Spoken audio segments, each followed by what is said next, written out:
محرم الحرام کا مہینہ شروع ہو جاتا ہے تو یزیدیت اور حسینیت کی جنگ شروع ہو جاتی ہے. ہر بندہ کہتا ہے کہ میں حسینی ہوں اور تم یزیدی ہو، وہ کہتے ہیں کہ نہیں ہم حسینی ہیں تم یزیدی ہو. اب ہم نے آج یہ فیصلہ کرنا ہے کہ یزیدی کون ہے اور حسینی کون ہے. آپ ڈرے نا، میں انشاءاللہ اچھے معقول انداز میں بات کروں گا کہ حسینی کون ہے اور یزیدی کون ہے. معزز سامعین، ہم نے یہ دیکھنا ہے کہ حضرت حسین رضی اللہ تعالیٰ عنہ یزید کے خلاف کیوں کھڑے ہوئے تھے. وجہ کیا تھی، اسباب کیا تھے، محرکات کیا تھے. حضرت حسین کا یزید کے ساتھ جھگڑا کوئی جاگیر جائیداد کا نہیں تھا، کوئی رشتے کا مسئلہ بھی نہیں تھا، کوئی پیسے کی لین دین کا مسئلہ بھی نہیں تھا. اس دین متین کی خاطر حضرت حسین رضی اللہ تعالیٰ عنہ یزید کے خلاف اٹھ کھڑے ہوئے تھے. حضرت حسین رضی اللہ تعالیٰ عنہ نے ایک مرتبہ اپنے ساتھیوں کو خطبہ دیا. خطبہ بہت بلیغ اور بہت جامع خطبہ تھا. حضرت حسین نے فرمایا کہ ان لوگوں نے انہم لزموا طاعت الشیطان وترکوا طاعت الرحمن، میں ان لوگوں کے خلاف کیوں کھڑا ہوا ہوں؟ اس لیے کہ ان لوگوں نے شیطان کی اطاعت اپنی اوپر لازم کر رکھی ہے، رحمان کی اطاعت چھوڑی ہوئی ہے. وَأَظْهَرُ الْفَسَاد، زمین میں فساد برپا کر رکھا ہے. وَاسْتَأْثَرُوا بِالْفَيْءِ، انہوں نے بیت المال کا مال ذاتی مال سمجھ کے خرچ کرنا شروع کر دیا ہے. وَعَطَّلُوا الْحُدُودِ، حدود شریعت کو معطل کر دیا ہے. وَحَلَّلُوا حرام اللہ، اللہ نے جن کاموں کو حرام کر دیا ہے انہوں نے حلال کر دیا ہے. وَحَرَّمُوا حَلَالَهُ، اللہ نے جن کاموں کو حلال کر دیا ہے یہ لوگ حرام کر رہے ہیں. فَأَنَا أَحَقُّ مِنْ غَيْرِي، میں اپنے علاوہ دوسرے لوگوں سے زیادہ حقدار ہوں کہ اپنے نانا کی دین کی حفاظت کے لیے کھڑا ہو جاؤں.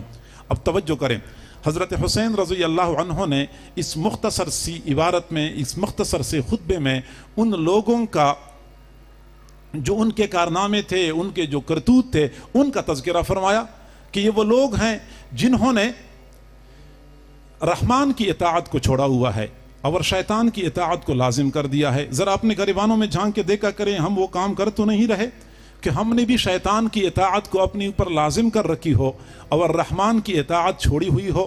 اور فرمایا انہوں نے وَأَظْهَرُ الْفَسَاد، انہوں نے زمین میں فساد پھیلایا ہوا ہے. ہم کبھی جھانک کے دیکھیں اپنے گریبانوں میں، اپنے گرد و پیش کے حالات کا جائزہ لیں.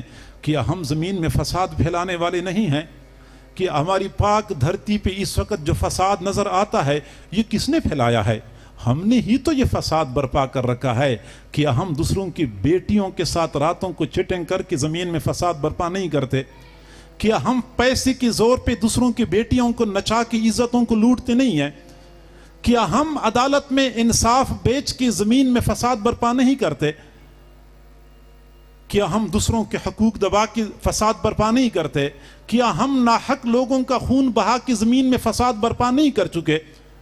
تو میں یہ کہوں گا کہ جن امور کی وجہ سے حضرت حسین نے کہا تھا کہ میں یزید کے خلاف کھڑا ہو چکا ہوں، کہ انہوں نے رحمان کی اطاعت کو چھوڑا ہوا ہے، شیطان کی اطاعت کو اختیار کر رکھا ہے. دوسری بات یہ کہ انہوں نے زمین میں فساد برپا کر رکھا ہے. تیسرا یہ کہ وَعَطَّلُوا الْحُدُودَ، انہوں نے حدود اللہ کو معطل کیا ہوا ہے. حدود اللہ، جیسے بندہ شراب پیے تو اس کو کوڑے لگتے ہیں، بندہ چوری کر لے تو اس کا ہاتھ کاٹا جاتا ہے، بندہ زنا کر لے تو اس کو سنسار کیا جاتا ہے. حدود اللہ، ہم نے جب سے ہوش سنبھالا ہے ہماری اپنی سرزمین پہ ہم نے کبھی سنا ہے کہ چور کا ہاتھ کاٹا گیا تھا، کسی زانی کو سنسار کیا گیا؟ نہیں. جب سے ہم نے ہوش سنبھالا ہے حدود اللہ معطل ہیں. وَاسْتَأْثَرُوا بِالْفَيْءِ، ان کی اگلی غلطی یہ ہے کہ انہوں نے بیت المال کا مال ذاتی مال سمجھ کے خرچ کرنا شروع کر دیا. اور آج ہم دیکھتے ہیں ہمارے ارباب اقتدار کس طرح بیت المال کو اور خزانے کو ذاتی مال سمجھ کے خرچ کر رہے ہوتے ہیں. تو یہ اگلی غلطی ہے. اور آگے فرمایا کہ وَحَلَّلُوا حرام اللہ، ان لوگوں نے اللہ کے حرام کردہ کاموں کو حلال کر دیا ہے. یعنی حرام کردہ کاموں کو حلال سمجھ کے کرتے ہیں، بے باکی کے ساتھ محرمات کا ارتکاب کرتے ہیں. انہوں نے حرام کردہ کاموں کو حلال کر دیا. ہم کبھی اپنا جائزہ لے لیں، ہم ایسا کر تو نہیں رہے کہ ہم نے اللہ کے حرام کاموں کو حلال کر دیا ہو؟ میں اب عرض کروں کہ ہم نے سود کو پرافٹ کا نام دے کے حلال نہیں کیا؟ کیا ہم نے غیبت کو گپ شپ کا نام دے کے حلال نہیں کیا؟ کیا ہم نے جھوٹ کو بہانہ بازی کا نام دے کے حلال نہیں کیا؟ کیا ہم نے رشوت کو چائے پانی کا نام دے کے حلال نہیں کیا؟ تو جس طرح انہوں نے اللہ کے حرام کردہ کاموں کو حلال کر دیا تھا، آج ہم اپنے معاشرے میں یہی کچھ دیکھ رہے ہیں کہ ہم بھی اللہ کے حرام کردہ کاموں کو حلال کر رہے ہوتے ہیں۔ دوسروں کی بیٹیوں کے حقوق، اپنی بیٹیوں کے یا بہنوں کے حقوق پہ ہم ڈاکہ نہیں ڈالتے، میراث میں سے ان کے حقوق ہم غصب کر رہے ہوتے ہیں۔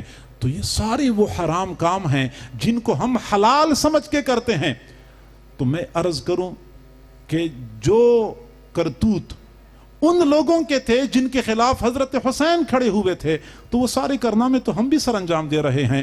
تو ہمیں خود سوچنا چاہیے کہ ہم یزید کے نقش قدم پہ چلنے والے ہیں یا حضرت حسین کے نقش قدم پہ چلنے والے ہیں۔ اگر ہم یزید کے نقش قدم پہ چلنے والے ہیں تو ہمیں یہ ماننا چاہیے کہ ہم یزیدی ہیں۔ اگر ہم حضرت حسین کے نقش قدم پہ چلنے والے ہیں تو ہم اس دعوے میں سچے ہیں کہ ہم حسینی ہیں۔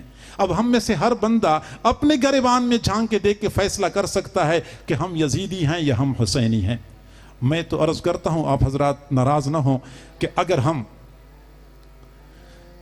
حضرت حسین اور یزید کے زمانے میں ہوتے اور اس وقت یہ مسئلہ پیش آتا، یا اس وقت حضرت حسین اور یزید ہوتے اور اس وقت یہ مسئلہ پیش آتا، تو میں عرض کروں معذرت کے ساتھ کہ ہم یزید کی جماعت میں ہوتے، ہم حضرت حسین کی جماعت میں نہ ہوتے، کیونکہ ہم سارے وہی کام کرتے ہیں جو کام انہوں نے کیے تھے، جن کا تذکرہ حضرت حسین نے فرمایا تھا۔